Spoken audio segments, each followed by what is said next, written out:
지금 전주 의원님 말씀 중에 소위 내란 특검에서의 수사 결과를 발표한다고 합니다. 현장 연결해드리겠습니다. 내란 예완 특별검사팀은 수사 개시 후 전 대통령 윤석열, 전 국무총리 겸 대통령 권한대행 한덕수, 전 경제부총리 겸 대통령 권한대행 최상목, 전 행정안전부 장관 이상민, 전 법무부 장관 박성재, 전 국방부 장관 김용현, 전 법제처장 이완규, 전 대통령 비서실장 정진석, 전 경호처장 박종준, 전 민정수석 비서관 김주현, 국회의원 추경호, 임종덕, 전 국무총리 황교안 등 총 24명을 공소 제기하였습니다. 비상계엄을 선포할 명분을 만들기 위해 비정상적 군사작전을 통해 북한의 모력 도발을 유인하였으나 북한의 잠깐만 좀 이렇게 앞에 부분이 생략됐습니다. 다시 말씀드릴게요. 수사한 결과 윤석열 등은 2023년 10월 전부터 비상계엄을 준비하였고 군을 통해 무력으로 정치활동 및 국회 기능을 정지시키고 국회를 대체할 비상입법기구를 통해 입법권과 사법권을 장악한 후 반대 세력을 제거하고 권력을 독점 유지할 목적으로 비상계엄을 선포한 사실을 확인하였습니다.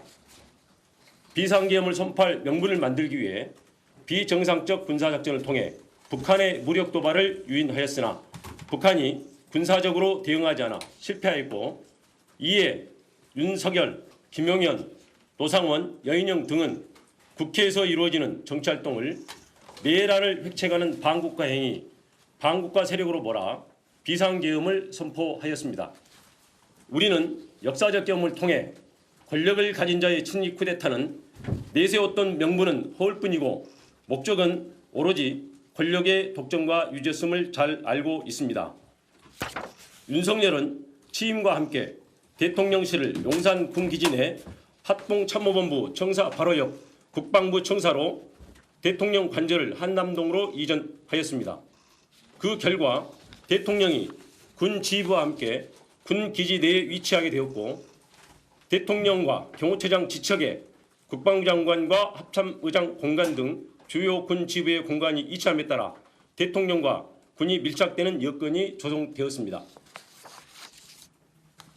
특검은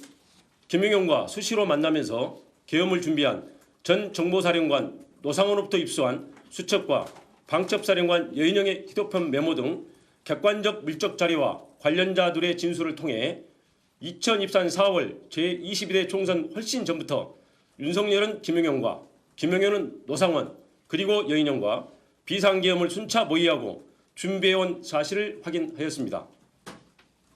김용현과 노상원은 2023년 10월 군 인사를 앞두고 육군참모총장, 방첩사령관, 지상작전사령관 등 군 인사 방안과 비상계엄 시 진압권이 될 수 있는 구사단과 34단에 대하여 논의하였고 2023년 10월 이후 그들의 논의한 대로 육군참모총장 박안수, 방첩사령관 여인영, 구사단과 34단을 관할하는 지성작전사령관이 보임되었습니다.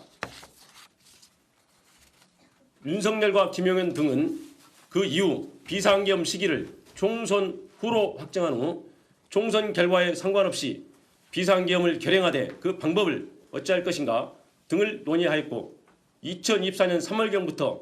안가와 관저 등에서 만찬 등을 통해 비상계엄에 동원할 방첩사령관 여인영, 수방사령관 이진우, 특전사령관 곽종건 등 군사령관들을 상대로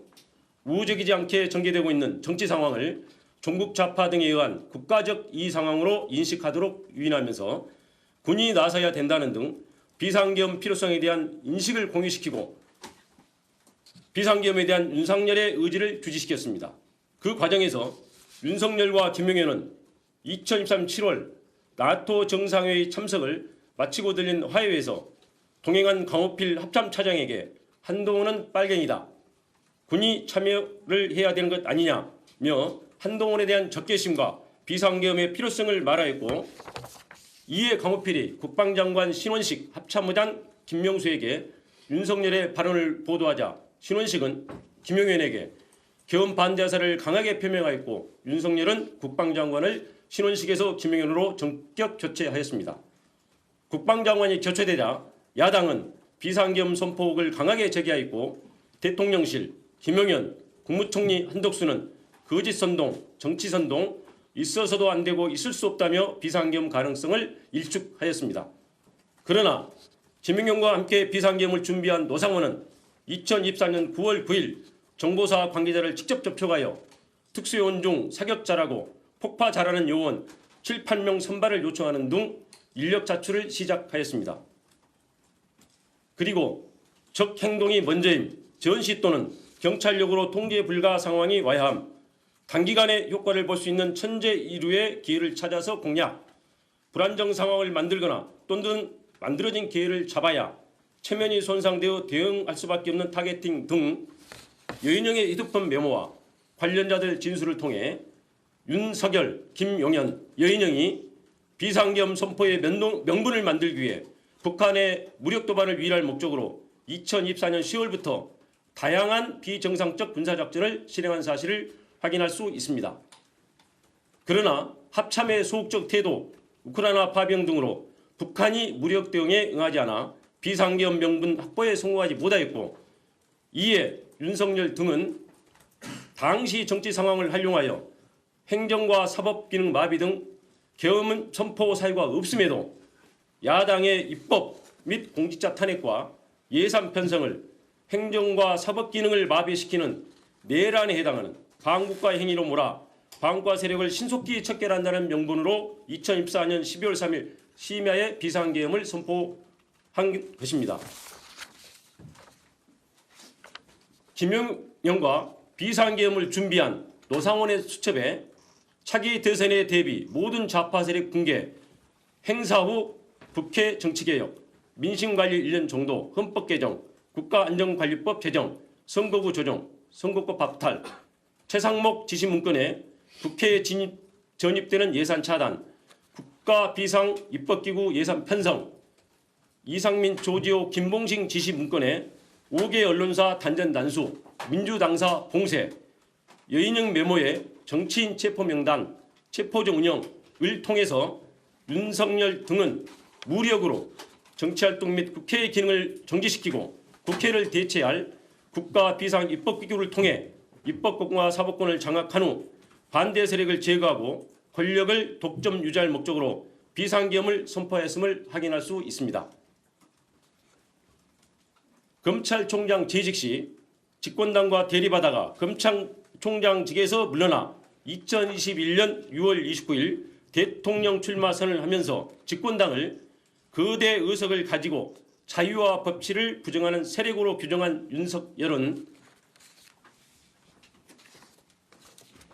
2022년 11월 25일 국민의힘 지도부와 하는 만찬 자리에서 비상대권이 있다, 총살당하는 한이 있더라도 싹 쓸어버리겠다 라며 정치적 반대 세력에 대한 적대감을 드러낸 사실이 있고, 2024년 7월 강호필 합참차장에게 자신이 법무부 장관으로 임명하였던 국민의힘 당대표 한동훈을 빨갱이다 라고 말하고, 2024년 10월 1일 군사령관들과의 만찬 자리에서는 한동훈을 잡아오라, 총으로 쏴 죽이겠다 라고 말하였으며 마음에 들지 않는 법관을 체포하려 하였습니다.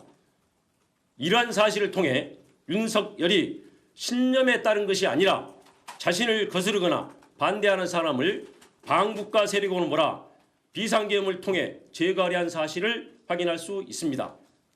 심지어 윤석열 등은 비상계엄과 국회 기능 정지의 명분을 만들기 위해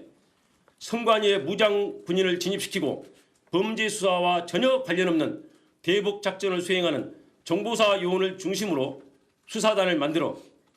2024년 4월 총선 결과가 반대 세력에 의한 부정선거라고 조작하기 위해 그에 사용할 목적으로 사전에 야구방망이, 송곳, 망치 등 도기를 준비하기도 하였습니다.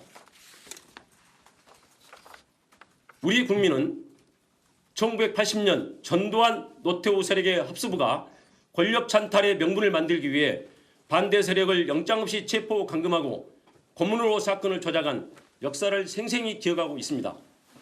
결국 윤석열은 2024년 4월 총선 전부터 비상계엄을 준비하고 북한의 무력 도발을 유인하여 비상계엄을 선포하려고 하였으나 실패하였고, 군을 통해 무력으로 입법권과 사법권을 장악한 후 정책 반대 세력을 제거하고 권력을 독점 유지할 목적으로 2024년 12월 전후의 정치 상황을 국정마비로 내세워